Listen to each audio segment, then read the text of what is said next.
Welcome, Tolkien fans, to this update video I have on the new Lord of the Rings Amazon series. I usually just post videos on lore rather than news, but since I'm an avid fan of Tolkien and his legendarium, I thought I'd give my 2 cents. If you followed any of the recent news, you know about the interactive map, the latest tweet from the show's official Twitter about the Elven Rings, and the speculation that a few fans have given, such as the map not holding Beleriand, and therefore this is post-War of Wrath. Not to be too critical, but that's something fairly obvious to point out. Then again, we don't have much info at the moment, so I guess we'll need to deduce what we can, which is why I'm making this video.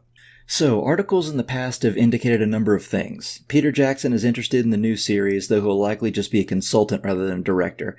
Ian McKellen will reprise his role for Gandalf likely, and that the show will cost close to $1 billion to make. Not only that, but apparently every season will follow a new story, and likely a new main character. The first season has been reported to be about a younger Aragorn, and I made a video on the speculation a few months ago. Now, if this is true, and nothing has contradicted that line of reporting yet, then we'll definitely be visiting the Third Age, merely a few decades before the War of the Ring begins. As you can see on the map they have given here, they've showcased a bit of Rhûn.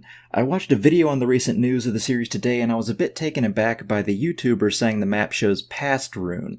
It does not. Rhûn is the East. This just shows a bit more of it, with an unknown large lake and a small mountain range past the Sea of Rhûn. The mountain range likely holds one of the clans of dwarves, because dwarves are one of the notable races that traveled to Rhûn to settle. Of the 7 clans of dwarves, 4 went to settle in the eastern lands: the Stonefoots, Stiffbeards, Ironfists, and the Black Locks. Apparently Sauron also had a fortress in Rhûn, and the men of the area worshipped him as a god out of fear. Now, as some of you know, Aragorn traveled further than almost any being in Middle-earth in his early decades as a hunter. He went through the mines of Moria alone, he traveled into Harad where he says, quote, "The stars are strange," and by all accounts he has traveled to Rhûn in his youth as well. And he would do so in the future, for when he became king of Gondor he traveled there alongside the king of Rohan, Éomer, to finally pacify the Easterlings and the last bastions of Gondor's enemies. Now, the map that shows a bit of Rhûn does not necessarily mean Aragorn would visit there during the series. However, Aragorn did serve under Thengel, the father of Theoden, and Ecthelion, the father of Denethor, in his youth as a wandering soldier named Thorongil, which means Eagle of the Star in Sindarin, which is the tongue of the Wood Elves. Thoron meaning eagle and Gil meaning star. Likely the Amazon series, or at least Season 1, will be about Aragorn's military campaigns fighting against the Easterlings under Thengel, or the Haradrim and Orcs under Ecthelion. As Gandalf will be in the series, it's likely that the series will begin just before Aragorn assumes the name Thorongil, as he meets Gandalf in the year 2956 of the Third Age, just 1 year before he uses Thorongil as an alias.